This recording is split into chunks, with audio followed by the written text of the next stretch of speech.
Hello, नमस्कार।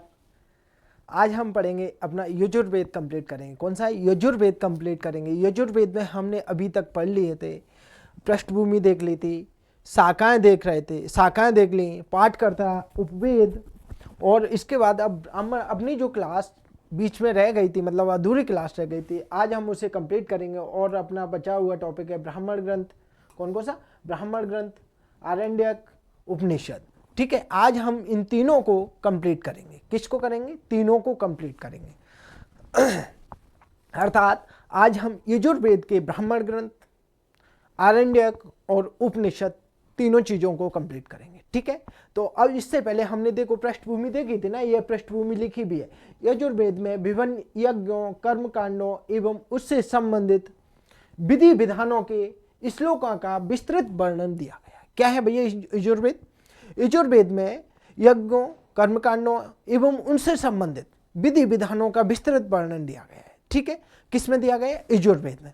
यजुर्वेद गद्य और पद्य दोनों शैली में लिखा गया है, इसीलिए इसे कौन सी शैली बोलते हैं? चंपू शैली बोलते हैं। यजुर्वेद गद्य और पद्य दोनों शैली में लिखा गया। अधिकांश बाकी के तीनों वेदों को देखा जाए तो वो पद्य शैली में लिखे गए। कौन सी शैली में लिखे गए? पद्य शैली में लिखे गए हैं। बाकी तीनों वेदों को देखा जाए तो वो कौन सी शैली में? पद्य शैली में लिखे गए। और ये गद्य और पद्य दोनों शैली में लिखा गया है। कौन कौन सी? गद्य एवं पद्य दोनों शैली में लिखा गया, इसीलिए इसको क्या बोला गया? चंपू शैली बोला गया। कौन सी शैली बोला गया? चंपू शैली बोला गया। चलो तो हम देखते हैं। अब हमारा अगला टॉपिक है, उसका नाम क्या है? ब्राह्मण ग्रंथ है। उसका नाम क्या है? ब्राह्मण ग्रंथ। ठीक है। चलो हेडिंग डालते हैं, अगले टॉपिक अपन जाते हैं। और हमारा टॉपिक है ब्राह्मण ग्रंथ। हेडिंग डालेंगे अपन ब्राह्मण ग्रंथ।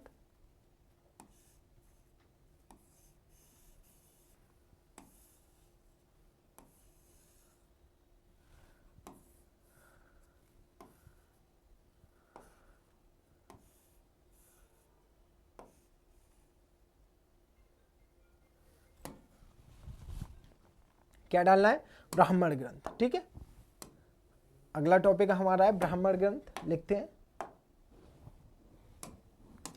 लिखिए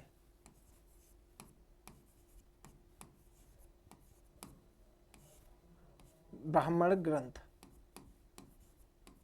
किसके? यजुर्वेद के ब्राह्मण ग्रंथ। क्या देखने हैं? यजुर्वेद के ब्राह्मण ग्रंथ देखने हैं। और ब्राह्मण ग्रंथ हम देख रहे हैं तो कौन कौन से ब्राह्मण ग्रंथ है? सबसे पहले हम इसके दो ब्राह्मण ग्रंथ देखेंगे। कौन कौन थे? एक तो शतपथ ब्राह्मण ग्रंथ, दूसरा तैत्रीय ब्राह्मण ग्रंथ। शतपथ ब्राह्मण ग्रंथ और तैत्रीय ब्राह्मण ग्रंथ। ठीक है, तो दो इसके ब्राह्मण ग्रंथ देखेंगे। कौन कौन से देखेंगे? शतपथ ब्राह्मण ग्रंथ और तैत्रीय ब्राह्मण ग्रंथ।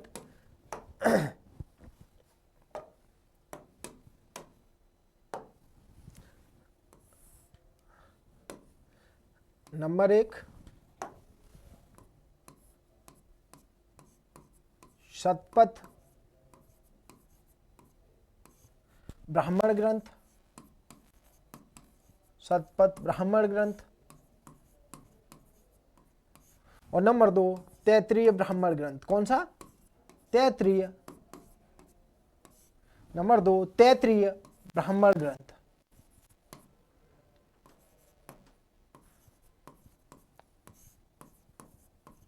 हमारा आज का टॉपिक क्या है? ब्राह्मण ग्रंथ। इसके बाद हम देखेंगे, क्या देखेंगे इसके बाद? आरण्य ग्रंथ। और इसके बाद देखेंगे उपनिषद। तो हमारे सबसे पहले यजुर्वेद के ब्राह्मण ग्रंथ देखने जा रहे हैं। यजुर्वेद के दो ब्राह्मण ग्रंथ हैं। कौन कौन सा? एक तो शतपथ ब्राह्मण, दूसरा तैत्रीय ब्राह्मण ग्रंथ। ठीक है, कौन कौन से ब्राह्मण ग्रंथ है? एक तो शतपथ ब्राह्मण है, दूसरा तैत्रीय ब्राह्मण ग्रंथ। तो अपन देखेंगे, हेडिंग डालना है अपन को शतपथ ब्राह्मण ग्रंथ। कौन सा डालना है? शतपथ ब्राह्मण ग्रंथ। चलो हेडिंग डालो आप, शतपथ ब्राह्मण ग्रंथ। दिख रहा है ना? हाँ ठीक है, शतपथ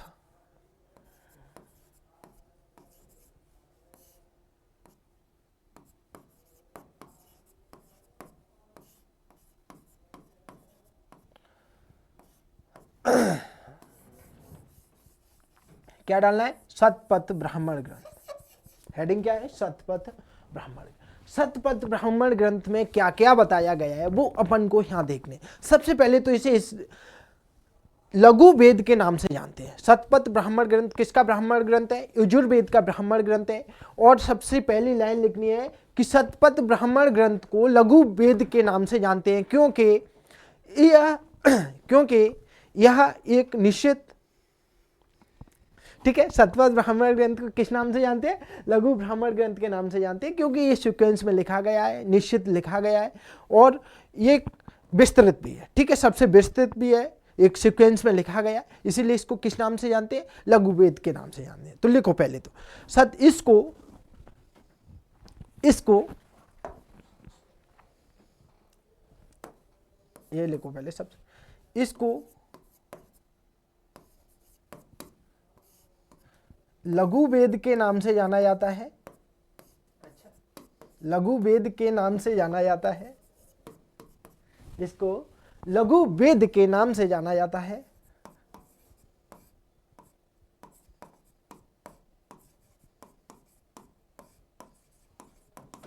ठीक है, सबसे पहला पॉइंट तो यही है कि लघु वेद के नाम से जाना जाता है।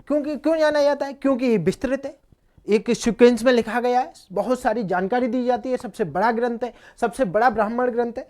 ठीक है, क्या है? सबसे बड़ा है, लिख लो जाता है, क्योंकि यह बृहद बोले तो बड़ा, ठीक है, बृहद, क्योंकि यह बृहद एवं विस्तृत, बृहद एवं प्रमाणित ग्रंथ है, ऐसा लिखो, बृहद एवं प्रमाणित ग्रंथ है। क्या है?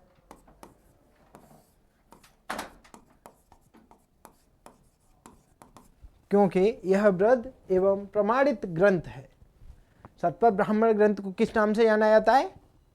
लघु वेद के नाम से जानते हैं। ठीक है, अब इसके रचयिता देख लो। रचयिता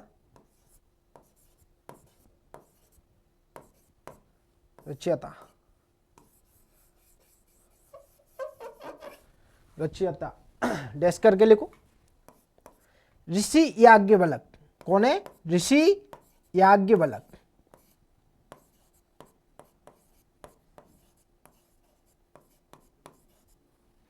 रचयिता कौन है? ऋषि याज्ञवल्क। ठीक है, शतपथ ब्राह्मण ग्रंथ के बारे में हमने देखा था, यह सबसे लघु वेद के नाम से जाना जाता है, बृहद और प्रमाणित ग्रंथ है, इसलिए इसे बृहद बोलते हैं। ठीक है, वो इसीलिए क्या बोलते हैं? लघु वेद बोलते हैं। रचयिता की बात करें तो रचयिता कौन है? ऋषि याज्ञवल्क है। इनके रचयिता कौन है? ऋषि याज्ञवल्क है। अब इसमें क्या क्या बात बताई गई है ब्राह्मण ग्रंथ में, अगर देखा जाए शतपथ ब्राह्मण में, तो क्या क्या बात बताई? जैसे कि स्त्री को अर्धांगिनी कौन से ब्राह्मण ग्रंथ में बताया गया है? स्त्री को अर्धांगिनी कौन से ब्राह्मण ग्रंथ में बताया गया है? तो शतपथ ब्राह्मण ग्रंथ। राम कथा का वर्णन कहाँ किया गया? तो शतपथ ब्राह्मण ग्रंथ। ऐसे ही वर्णन क्वेश्चन मिलते हैं कि राम कथा का कौन से ब्राह्मण ग्रंथ में वर्णन मिलता है। ठीक है, जल प्लावन की कथा, ठीक है, रेवा नदी का वर्णन सबसे पहले कहाँ? शतपथ ब्राह्मण में। तो इन सब चीजों के बारे में अपन ने देखना है कि शतपथ ब्राह्मण में किस किस के बारे में वर्णन किया गया है। लिखो,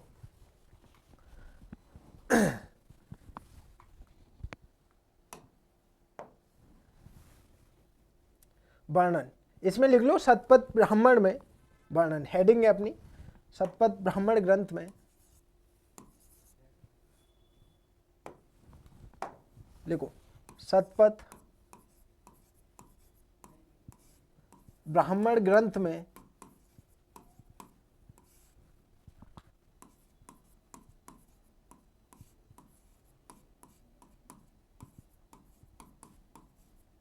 वर्णन।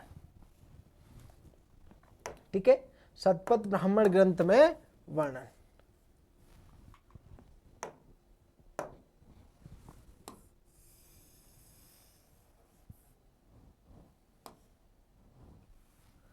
ठीक है, शतपथ ब्राह्मण ग्रंथ में वर्णन, हेडिंग है ये हमारी।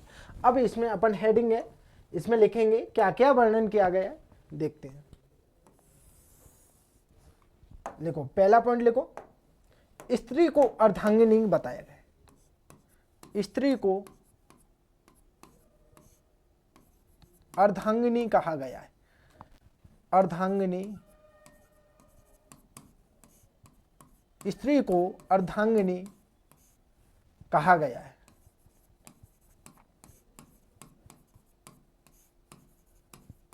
ठीक है, स्त्री को क्या कहा गया है?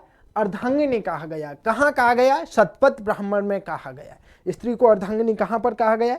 शतपथ ब्राह्मण में कहा गया। अगला पॉइंट है विदेह माधव की कहानी। कौन सी? विदेह माधव की कहानी।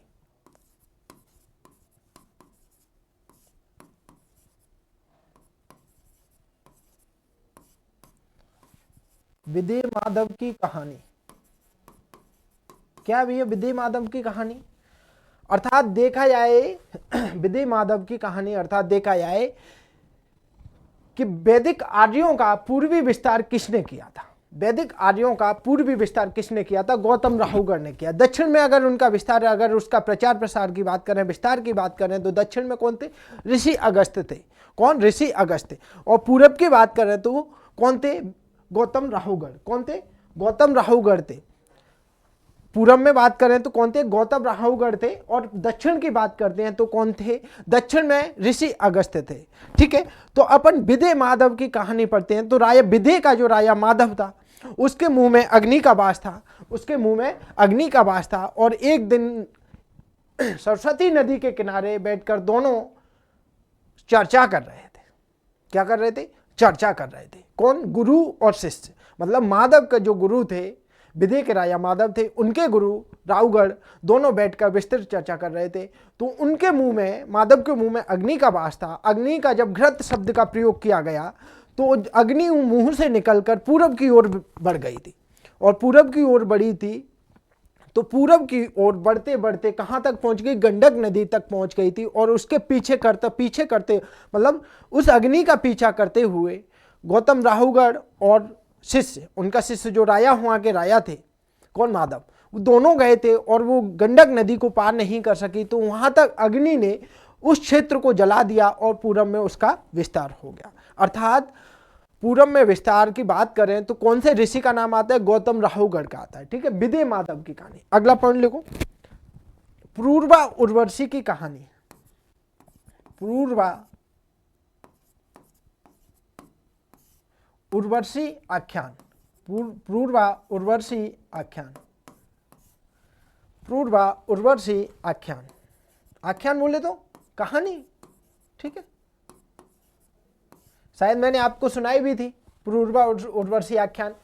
जब उर्वशी कहाँ रहती थी? राजा इंद्रलोक में रहती थी। कहाँ? भरत नाट्यकार, जो नाट्यकार थे भरत, उनके यहाँ रहती थी। अर्थात उनके यहाँ नृत्यांगना थी। कौन थी? नाच करने वाली, डांसर थी। ठीक है, नृत्यांगना थी। कौन? उर्वशी। कहाँ? इंद्रलोक में रहते थे। और जो नाट्यकार है ना भरत, उनके यहाँ रहती थी। तो वो एक बार पृथ्वी लोक पर घूमने के लिए आई थी। और पृथ्वी लोक पर घूमने आई तो उनके साथ बढ़िया एक जंगल में प्रूरवार से उनकी मुलाकात हुई। और मुलाकात हुई तो उन्हें प्रूरवार से प्रेम हो गया। और प्रेम हो गया तो उन्होंने शादी भी की। फिर बाद में वो चली गई थी। ठीक है, तो ये पूर्वा उर्वशी आख्यान। अगला पॉइंट देखते, जल प्लावन की कथा। कौन सा वर्णन किया गया? जल प्लावन की कहानी। जल प्लावन की कथा।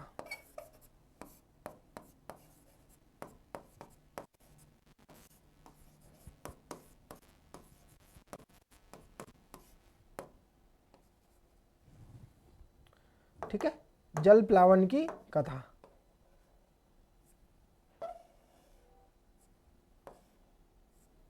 चलो, जल प्लावन की कथा, राम कथा। कौन सी? राम कथा। जल प्लावन की कथा, राम कथा। रेवा का वर्णन। रेवा नदी, रेवा बोले तो नर्मदा नदी का वर्णन। ठीक है, रेवा कोष्टक में नर्मदा का वर्णन। ठीक है, 12 रत्नियों की 12 रत्नियों का वर्णन। 12 रत्नियों का वर्णन।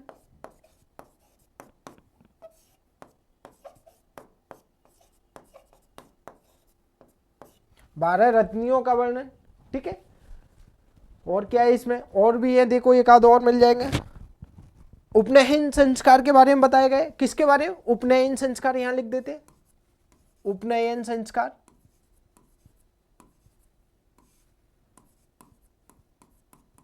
ठीक है, उपनयन संस्कार बात करते हैं। अब देखो हमने यजुर्वेद की दो शाखाएं पढ़ी थी, एक तो शुक्ल यजुर्वेद, शुल्क यजुर्वेद, और दूसरा था शुक्ल यजुर्वेद, दूसरा था कृष्ण यजुर्वेद।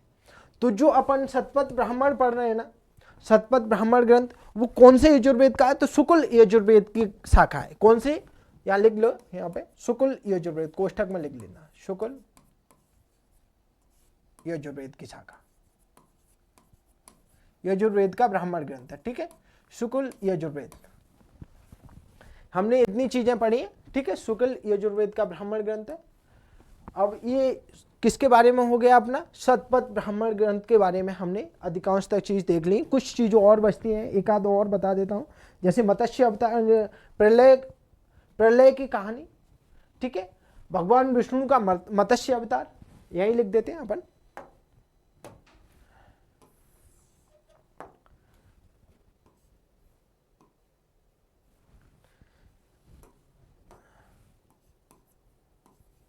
भगवान विष्णु का मत्स्य अवतार।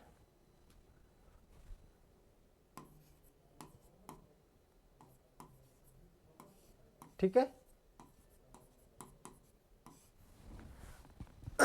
इसके अलावा पुरुषमेध यज्ञ के बारे में वर्णन किया गया, किसके बारे में, पुरुषमेध यज्ञ के बारे में, पुरुषमेध यज्ञ,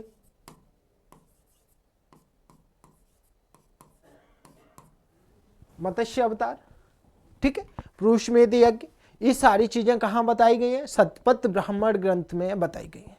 इसे लघु वेद की संज्ञा दी गई है क्योंकि ये विस्तृत है, प्रामाणिक है, सबसे विस्तृत प्रामाणिक, ऐसा इसीलिए इसे क्या बोला गया, लघु वेद कहा गया। किस यजुर्वेद की किस शाखा का ब्राह्मण ग्रंथ है, तो शुक्ल यजुर्वेद की शाखा का है। कौन सी, शुक्ल यजुर्वेद की शाखा का। अब कृष्ण यजुर्वेद की शाखा का ब्राह्मण ग्रंथ पढ़ेंगे, वो कौन सा है, तैत्रीय ब्राह्मण ग्रंथ। जैसे हमने ऋग्वेद के पढ़े ना, अब हेडिंग डाल लो, तैत्रीय ब्राह्मण ग्रंथ, हेडिंग डालना है आपको, तैत्रीय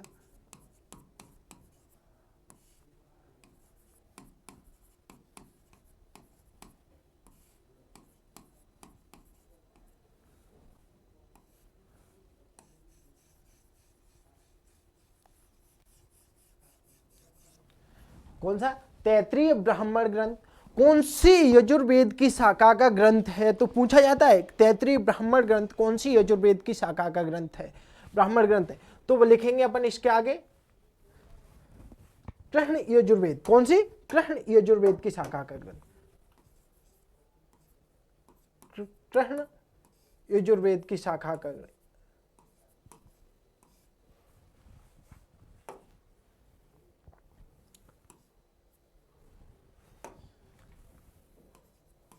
कृष्ण यजुर्वेद। ठीक है,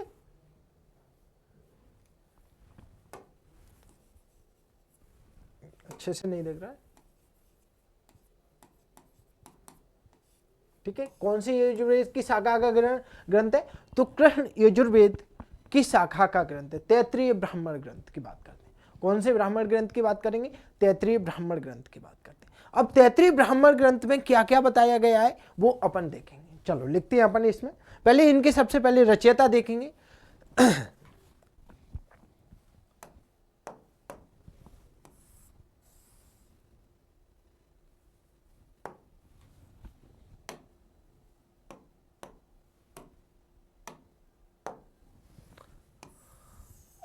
रचयिता कौन, क्या देखेंगे, रचयिता। रचयिता कौन है, ऋषि तित्तर। रचयिता कौन है, ऋषि तित्तर, इसीलिए क्या बोला गया, तैत्रीय ब्राह्मण ग्रंथ। इसके रचयिता कौन है, ऋषि तित्तर, इसीलिए इसको क्या बोला गया, तैत्रीय ब्राह्मण ग्रंथ बोला गया। ठीक है, अब इसमें क्या क्या बताया गया, अब तित्तर की बात कर रहे हैं तो 3 ऋण आ जाओ, पितृ ऋण, देव ऋण, ऋषि ऋण। ठीक है, तो ये अपन 3 ऋणों की बात करेंगे इसमें तैत्रीय ब्राह्मण ग्रंथ में। लिखो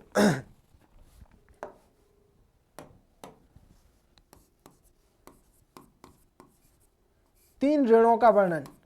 3 ऋण कोष्ठक में लिख लेना, देव ऋण, पितृ ऋण और ऋषि ऋण का वर्णन। ऋषि ऋण का कोष्ठक बंद। 3 ऋणों का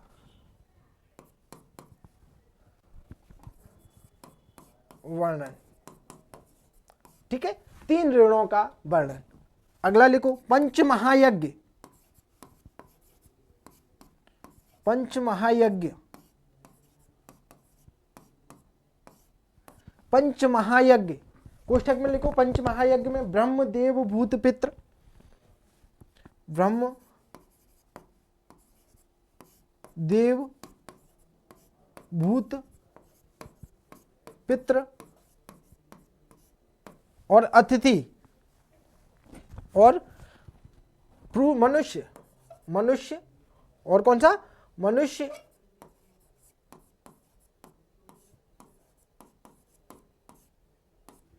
यज्ञों का वर्णन किया गया है।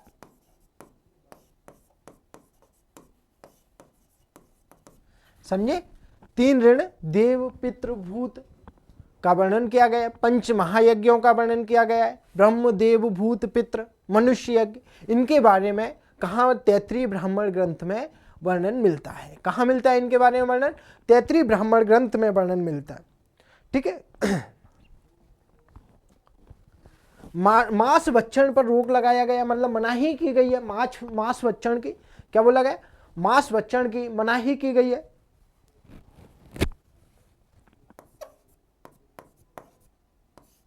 मांस भक्षण की मनाही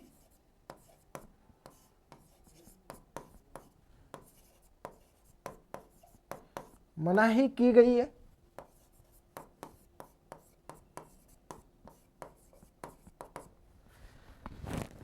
किसका? मांस भक्षण की मनाही की गई है। पुरुषमेध यज्ञ का भी वर्णन इसमें मिलता है। पुरुषमेध यज्ञ का भी वर्णन मिलता है। किसका? पुरुषमेध यज्ञ का, वो अपन ने उसमें भी लिखा है। ठीक है, पुरुषमेध यज्ञ का वर्णन मिलता है।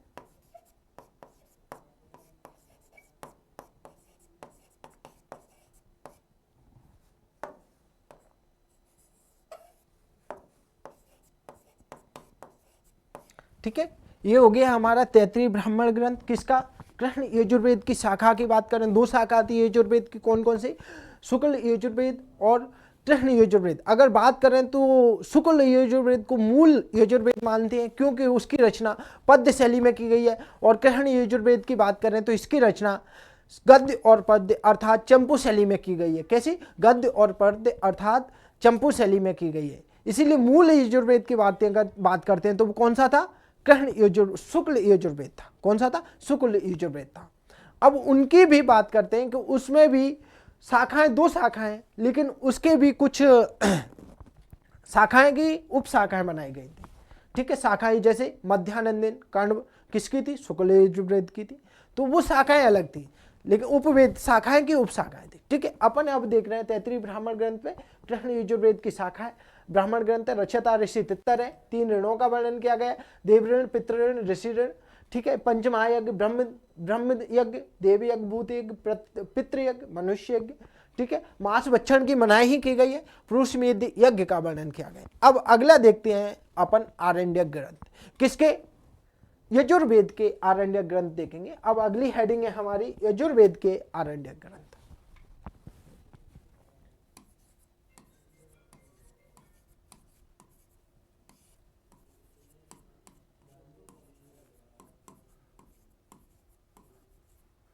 यजुर्वेद के आरण्यक ग्रंथ। अपन ने इसमें कुछ लिखना नहीं है, सिर्फ नाम लिखने हैं। ठीक है, इसमें कुछ ज्यादा है नहीं। अपन को जो लिखना पड़ेगा वो लिखेंगे अपन उपनिषदों में। तो इसमें यजुर्वेद के आरण्य ग्रंथ। अब बात करते हैं कि सर यजुर्वेद के आरण्य ग्रंथ हम पढ़ेंगे तो दो शाखाएं, एक तो कृष्ण यजुर्वेद, दूसरी शुक्ल यजुर्वेद। शुक्ल यजुर्वेद के आरण्य ग्रंथ अलग लिखेंगे और कृष्ण यजुर्वेद की आरण्य ग्रंथ अलग लिखेंगे। तो अपना पहला पॉइंट है शुक्ल यजुर्वेद, पहला है शुक्ल यजुर्वेद के आरण्य ग्रंथ।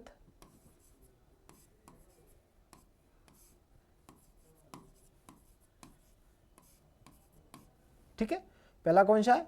शुक्ल यजुर्वेद। और इसका आरण्य लिखेंगे तो इसका आरण्य ग्रंथ का नाम है बृहदारण्यक ग्रंथ। क्या नाम है? बृहदारण्यक ग्रंथ।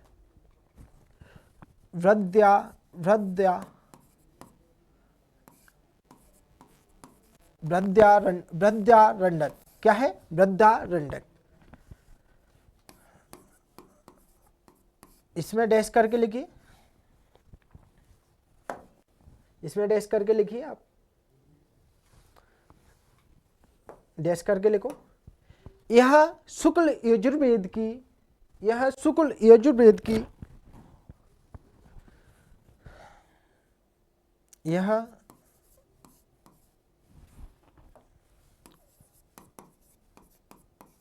शुक्ल यजुर्वेद की, यह शुक्ल यजुर्वेद की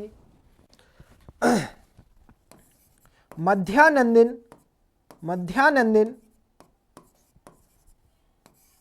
शुक्ल यजुर्वेद की मध्यानंदिन एवं काण्व शाखा में, काण्व शाखाओं में वर्णित है, में वर्णित है। अर्थात क्या कहना चाह रहा है भाई? बृहदारण्यक ग्रंथ है किसका? शुक्ल यजुर्वेद का है। बृहदारण्यक की बात करें तो बृहदारण्यक है। अब इसके बारे में जो भी जानकारी है वो मध्यानंदन और कांड दोनों शाखाओं में बताई गई है। किसमें? मध्यानंदन एवं कांड दोनों शाखाओं में। ठीक है, मध्यानंद और कांड। अब बात करते हैं कृष्ण यजुर्वेद। कौन सी? नंबर 2 कृष्ण यजुर्वेद।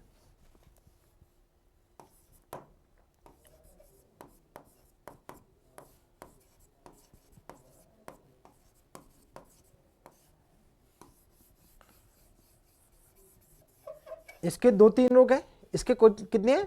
2-3 है।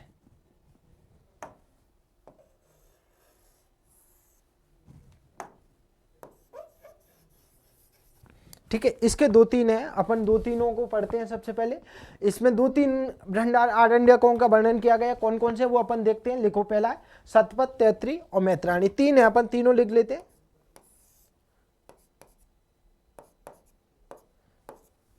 लिखो, शतपथ,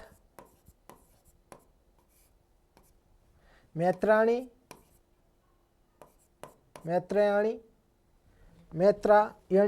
अच्छा मैत्रायणी, हाँ, और तैत्तिरीय।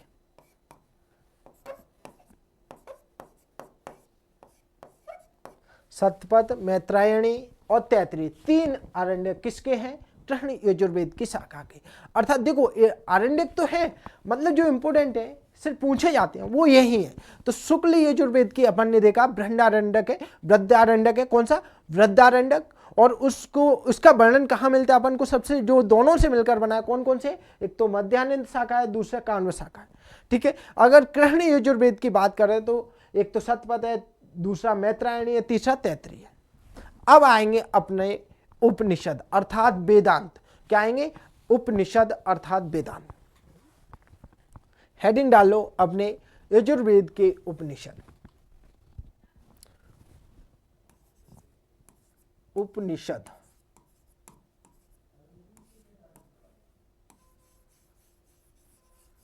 क्या है? उपनिषद। कोष्टक में डाल देना वेदांत। क्या डालना है? कोष्टक में वेदांत।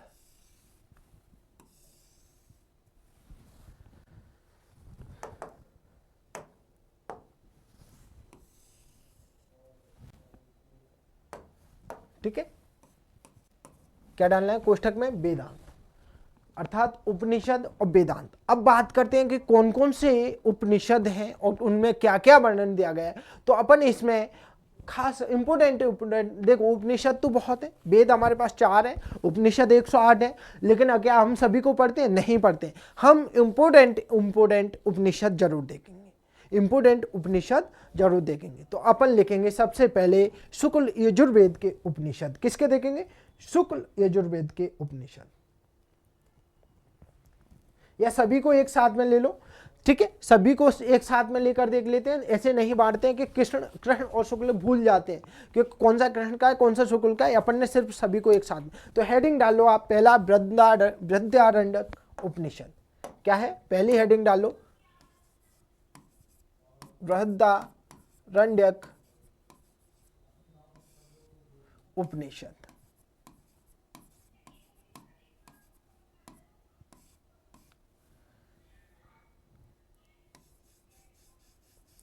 बृहदारण्यक उपनिषद। इसमें से कुछ आपको याद आ रहा है कि बृहदारण्यक उपनिषद में किसका वर्णन किया गया, क्या नहीं, क्या किया गया, क्या नहीं किया गया?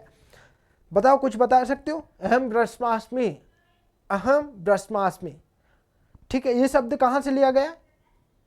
बृहदारण्यक से। कहां से लिया गया? बृहदारण्यक से। और देखते हैं अपन ब्रह्म का निषेधात्मक रूप, ब्रह्म का निषेधात्मक रूप बात करते हैं। याज्ञवल्क गार्गी संवाद, ये सब कहाँ? बृहदारण्यक उपनिषद में दिया गया है। ठीक है, तो लिखते हैं अपन पहला पॉइंट।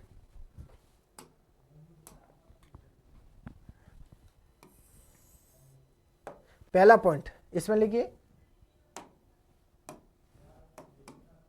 लिखो रचनाकार। सबसे पहले तो रचना पता होना चाहिए, रचनाकार। ठीक है, रचनाकार की बात करें तो रचनाकार कौन है? याज्ञवल्क। कौन है रचनाकार? याज्ञवल्क, ऋषि याज्ञवल्क।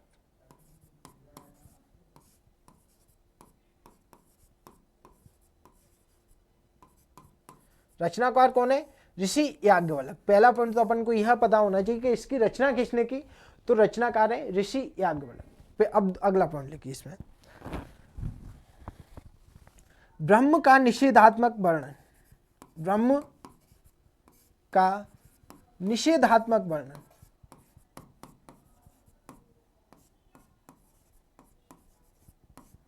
ठीक है, ब्रह्म का निषेधात्मक वर्णन कहाँ किया गया है? बृहदारण्यक उपनिषद में।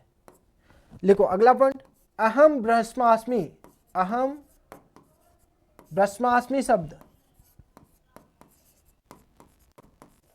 अहम ब्रह्मास्मि कहां से लिया गया? बृहदारण्यक उपनिषद से लिया गया।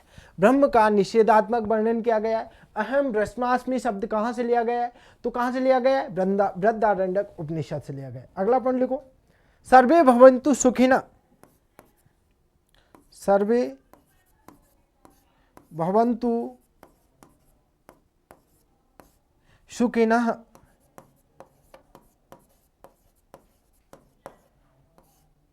सर्वे सन्तु निरामये।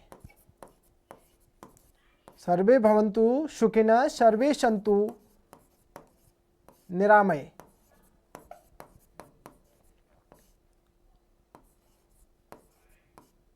कहां से लिया गया है? बृहदारण्यक उपनिषद से। देखो, रचनाकार ऋषि याज्ञवल्क है। ब्रह्म का निषेधात्मक वर्णन किया गया है। अहम ब्रह्मास्मि शब्द का वर्णन किया गया है। सर्वे भवन्तु सुखिनः, सर्वे सन्तु निरामये, ये भी कहां से लिया गया है? बृहदारण्यक उपनिषद से लिया गया है। ठीक है, कहां से लिया गया? बृहदारण्यक उपनिषद से लिया गया।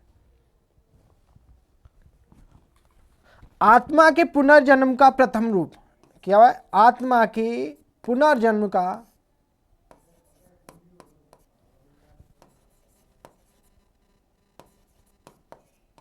आत्मा के पुनर्जन्म का प्रथम रूप।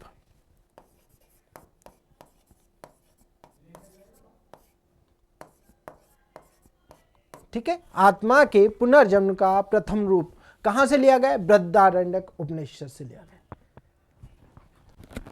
अगला पॉइंट है तमसोमा। तमसोमा, तमसोमा ज्योतिर्गमय।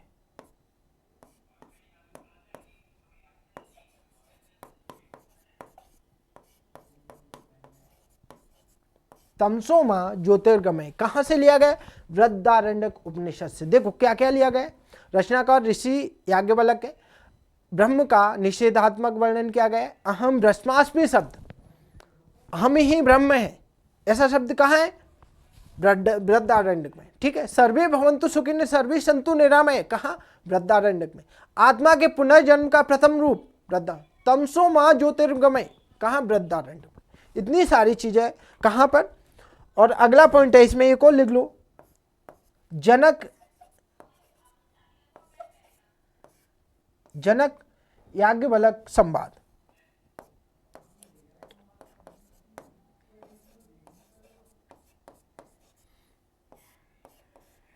जनक याज्ञवल्क्य संवाद, ठीक है।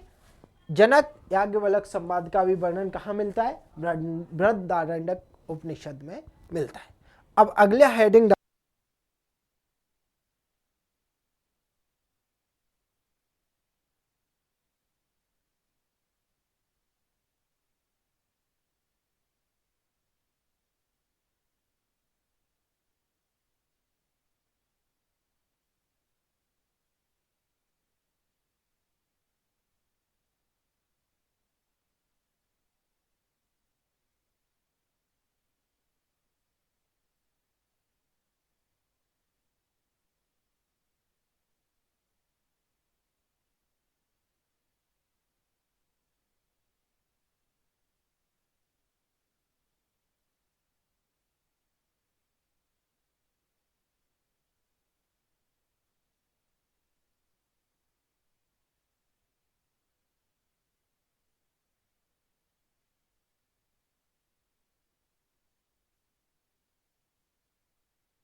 अभी आ रही है आवाज? सेल डाउन हो गए, माफी चाहूंगा, कुछ जो छूटा हो वो क्लास करेंगे, माफी चाहते हैं, ठीक है। अर्थात इस उपनिषद में क्या बोला है? निष्काम कर्म का सिद्धांत सर्वप्रथम वर्णन किया गया, वेदों का सार बताया गया और आत्मा के स्वरूप का वर्णन किया गया। कहाँ? इस उपनिषद में। अब अगला उपनिषद हम देखेंगे, अगला उपनिषद देखते हैं, हेडिंग डालिए, अगले उपनिषद की ओर चलते हैं। तैत्रीय उपनिषद, क्या नाम है? तैत्रीय उपनिषद।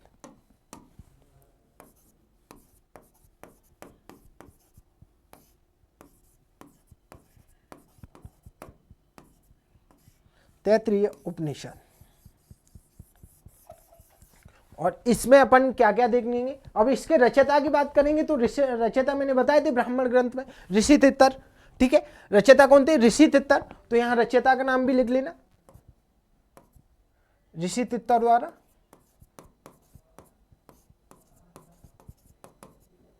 कौन है? ऋषि तित्तर। ठीक है, रचयिता कौन है? ऋषि तित्तर है। अब इसमें अपन देखते हैं क्या क्या बताया गया।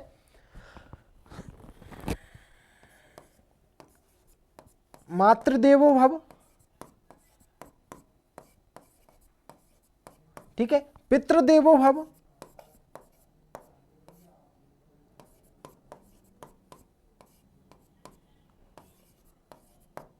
मातृदेवो भव, पितृदेवो भव, अतिथि देवो भव, अतिथि देवो भव, गुरुदेवो भव, गुरुदेवो भव।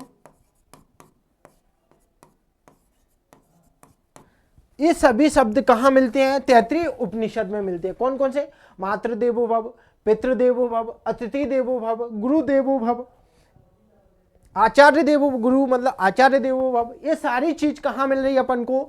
तैत्रीय उपनिषद में इसका वर्णन किया गया है। कहां किया गया? तैत्रीय उपनिषद में वर्णन किया गया है।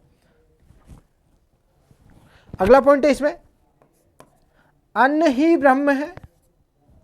क्या? अन्न ही ब्रह्म है,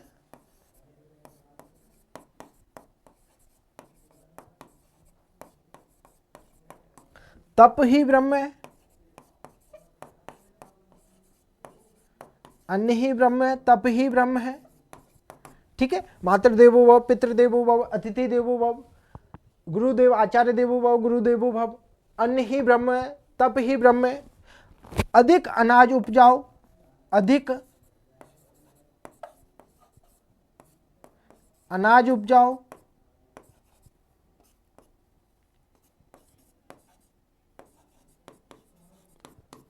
अर्थात हरित क्रांति का वर्णन। ठीक है, अधिक अनाज उपजाओ, कोष्ठक में लिख लेना हरित क्रांति।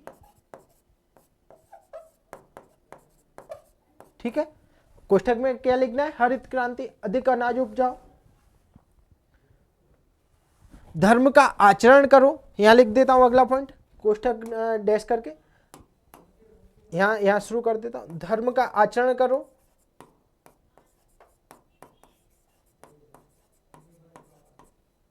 धर्म का आचरण करो। ठीक है, ये सारी चीज कहां मिलती है अपन को? तैत्रीय उपनिषद में मिलती है। कहां मिलती है? तैत्रीय उपनिषद में मिलती है। अब अगला है अपने पास मैत्रेयणी उपनिषद। क्या नाम है? मैत्रेयणी उपनिषद। हेडिंग डाल लो, मैत्रेयणी उपनिषद।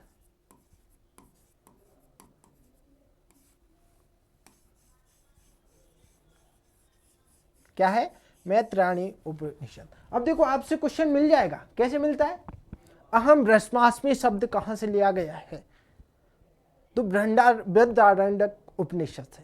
मातृदेवो भव शब्द कहां से लिया गया है? कहां से लिया गया? तैत्रीय उपनिषद से। और बताओ, जैसे सर्वे भवन्तु सुखिनः सर्वे सन्तु निरामये, ये शब्द कहां से लिया गया? तो बृहदारण्यक उपनिषद। ठीक है, ये सारी चीज अपन को उपनिषदों से मिली है और उनके बारे में आपसे क्वेश्चन मिल जाएगा। जैसे अतिथि देवो भव शब्द कहां से लिया गया? पूछ लेगा, 4 ऑप्शन दे देगा, बृहदारण्य, तैत्रीय, ईश, शतपथ, ये सारी चीज 4 ऑप्शन दे देगा। मैत्रेयणी, तो आप क्या बताओगे? अगर आपको पता होगा तभी तो बताओगे, अन्यथा एक बार पढ़ने से तो ऐसे निकल जाएगा, ऊपर से पता भी नहीं चलेगा। ठीक है, तो आपको बहुत अच्छे से पढ़ना ही पड़ेगा। आपको बहुत प्यार से पढ़ाया जा रहा है और उसका आप फायदा उठाइए। ठीक है, चलो हेडिंग है अपनी मैत्रेयणी उपनिषद। इसमें पहला पॉइंट लिखिए मैत्रेयणी उपनिषद में, त्रिमूर्ति का उल्लेख किया गया। सबसे पहले त्रिमूर्ति का उल्लेख, त्रिमूर्ति का उल्लेख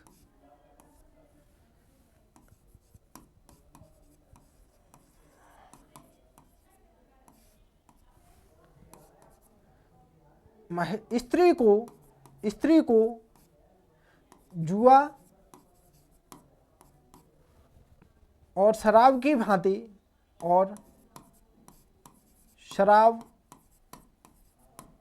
की भांति, शराब की भांति तृतीय विकार बताया गया है। देखो, तृतीय विकार बताया गया है।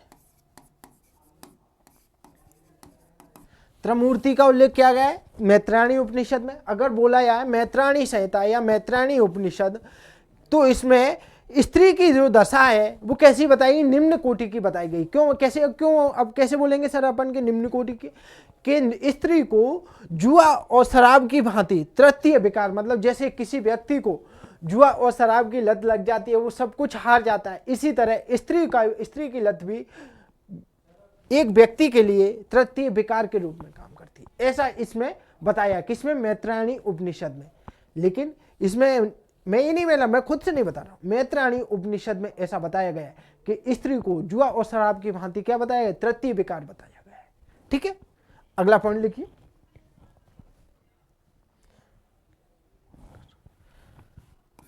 सांख्य योग का वर्णन किया गया है। किसका, सांख्य योग का वर्णन।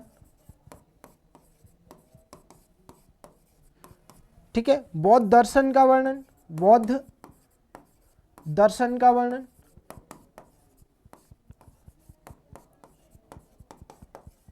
ठीक है, सांख्य योग का वर्णन, बौद्ध दर्शन का वर्णन। निराशावाद के तत्व बताए गए। क्या है, निराशावाद के तत्व, निराशावाद के तत्व।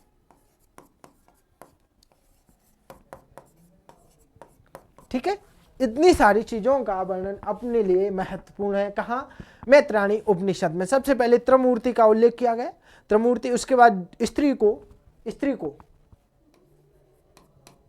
ठीक है, स्त्री को जुआ और शराब की भांति तृतीय विकार बताए गए। सांख्य योग का वर्णन किया गया, बौद्ध दर्शन का वर्णन किया गया और निराशावाद के तत्व बताए गए। इससे पहले हमने क्या क्या देखा था, ये देखिए। सबसे पहले हमने देखा यजुर्वेद के बारे में। यजुर्वेद के बारे में हमने पृष्ठभूमि पढ़ ली थी, शाखाएं पढ़ ली, पाठकर्ता पढ़ लिए थे, 2 शाखाएं पढ़ी, शुक्ल यजुर्वेद, कृष्ण यजुर्वेद। ठीक है, उपवेद पढ़ लिया, ब्राह्मण ग्रंथ दोनों पढ़ लिए हमने, कौन से, शतपथ और तैत्रीय ब्राह्मण ग्रंथ। इसके बाद आरण्यक ग्रंथ दोनों पढ़ लिए हमने, आरण्यक भी पढ़ लिए। इसके बाद उपनिषद भी हमने पढ़ लिए। तो आज हमारा, ठीक है, आज हमारा यजुर्वेद कंप्लीट हो जाता है इससे, और यजुर्वेद हमारा कंप्लीट होता है। कल हम जो शुरू करेंगे, हमारा सामवेद शुरू करेंगे, उसके बाद रहेगा हमारा अथर्ववेद। हमारी 2 क्लासों में दोनों वेद कंप्लीट हो जाएंगे और हमारे वेद कंप्लीट हो जाएंगे। ठीक है, इसके बाद हम कुछ एक क्लास रखेंगे सबकी। किसकी रखेंगे, आरण्य ब्राह्मण ग्रंथ की, आरण्य ग्रंथों की और उपनिषदों की, क्योंकि जो महत्वपूर्ण तो मैं यहाँ बता चुका हूँ, वहाँ नहीं लिखाऊंगा आपको, इसलिए यहीं लिखना है। मिलते हैं कल। जय हिंद, जय भारत।